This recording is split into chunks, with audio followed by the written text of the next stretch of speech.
Après avoir subi une opération des yeux au laser, j'ai vu ma femme clairement, pour la première fois.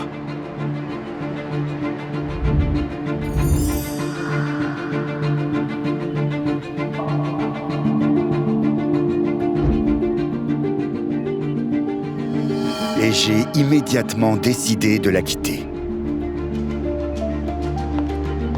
Un nez tordu, des rides sur le cou, des lèvres minuscules. Burk! Je me demande comment j'ai pu vivre avec une créature aussi laide. Ah, c'est vrai, je ne pouvais pas te voir. Eh bien maintenant, je peux. Je n'allais pas supporter cet épouvantail à côté de moi une minute de plus. Mais cette infirmière, elle était séduisante. J'ai décidé de rester avec elle dans la salle. Et j'ai dit à ma femme et à mon fils de préparer leurs affaires. Je vous donne quelques heures pendant que je suis occupé ici, et j'espère que vous serez partis quand je rentrerai à la maison.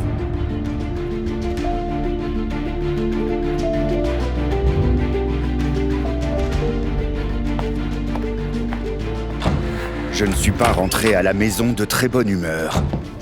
L'infirmière s'est avérée être ennuyeuse au lit. Voir ma femme et mon fils pleurer m'agaçait encore plus. Pourquoi êtes-vous encore là? Charlie a dit qu'il ferait tout pour rester avec toi. J'étais tellement en colère que j'ai dit à mon fils de prendre un pistolet et de me suivre dehors. Je n'ai jamais voulu d'enfant. Et je n'ai épousé Cathy que pour ne pas avoir à payer pour ses services. Elle était infirmière diplômée, et quand je lui ai dit que je l'aimais, elle m'a cru. Maintenant, des années plus tard, elle m'a offert une opération des yeux pour mon anniversaire de mariage. Elle aurait pu au moins se regarder dans un miroir avant.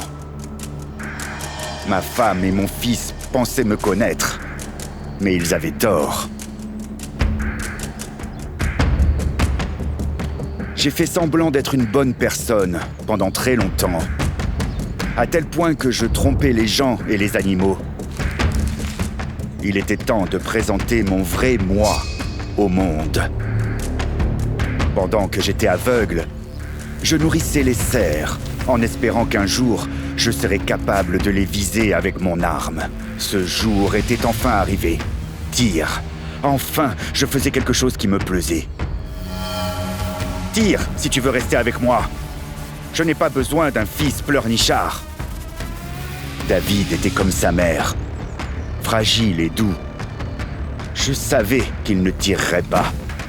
Alors je leur ai dit de sortir de ma vie. J'étais prêt à gagner mon tout premier trophée. Mais mes compétences m'ont laissé tomber et j'ai raté. Ce qui a détérioré mon humeur encore plus. Furieux, j'ai décidé de me détendre et de rayer la prochaine chose de ma liste de souhaits.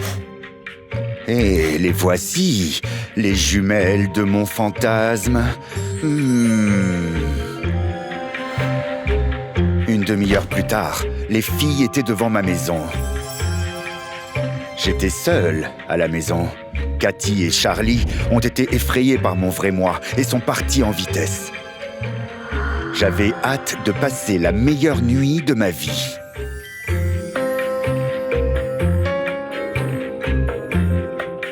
Les jumelles ont allumé des bougies et m'ont attaché au lit. J'étais prêt à profiter de ce plaisir.